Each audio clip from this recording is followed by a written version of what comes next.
লক্ষ্মীপুরের প্রবাসী বাহারুদ্দিনের স্ত্রী শেষ মুহূর্তে তার হাত ধরে ঠিক কী বলেছিলেন, আজ জানাবো এক নতুন চাঞ্চল্যকর তথ্য। তাই ভিডিওটি না টেনে শেষ পর্যন্ত দেখুন। Hello viewers, welcome to viral video channel. Oman প্রবাসী বাহারুদ্দিনকে বর্তমানে আমরা সকলেই চিনি। তার সাথে ঘটে যাওয়া ঘটনাটির পর তিনি বর্তমানে সোশ্যাল মিডিয়ায় আলোচনার তুঙ্গে। আর সে কারণেই প্রবাসী বাহারুদ্দিনের পরিবারকে নিয়ে সামাজিক যোগাযোগ মাধ্যমে নানান ধরনের মিথ্যা গুজব রটানো হচ্ছে। মাইক্রোবাসে বসে থাকা কয়েকজন নারীর ছবি দিয়ে সেটি বাহারের পরিবার বলে উল্লেখ করা হচ্ছে, কিন্তু বাহার সাফ সাফ জানিয়ে দিয়েছেন যে তার স্ত্রীর কোনো ছবি তোলা হয়নি। তারা যখন তাকে আনতে যাচ্ছিল সে সময়েরও কোনো ভিডিও নেই, তাহলে এগুলো আসবে কোথা থেকে? পাশাপাশি বাহারুদ্দিন এও জানিয়েছেন যে তার আইডিটি হ্যাক করে ফেলা হয়েছিল। দুঃসময়ের সুযোগ নিয়ে অন্য মানুষের এমন দুর্ব্যবহারে বাহারুদ্দিন অতিষ্ঠ।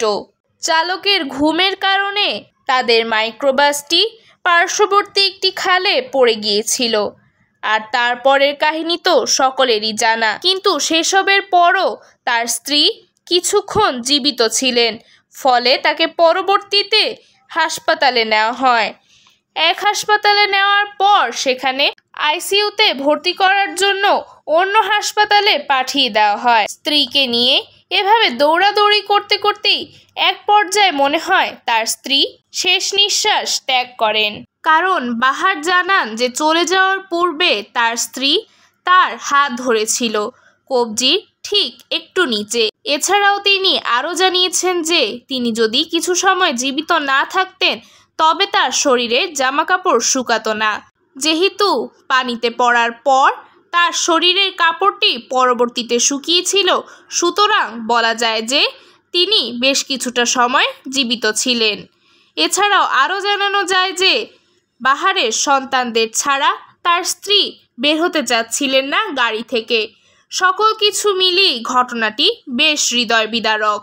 বাহারের স্বপ্ন ছিল বাড়ি ফেরার, তিনি ঠিকই বাড়ি ফিরলেন, কিন্তু তার পরিবারের 7 জন সদস্য তার সাথে ফিরতে পারলেন না।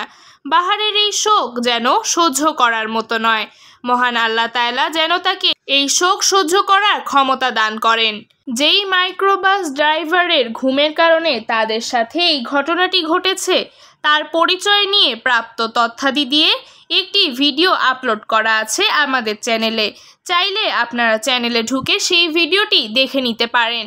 আজকের ভিডিও এ পর্যন্তই। যারা আমাদের চ্যানেলে নতুন তাদেরকে সাবস্ক্রাইব করার জন্য অনুরোধ রইল। ভিডিওটি দেখে কেমন লাগলো সেটিও কমেন্টে জানাতে ভুলবেন না। পরবর্তী ভিডিও দেখার জন্য সকলকে আমন্ত্রণ রইল। ধন্যবাদ।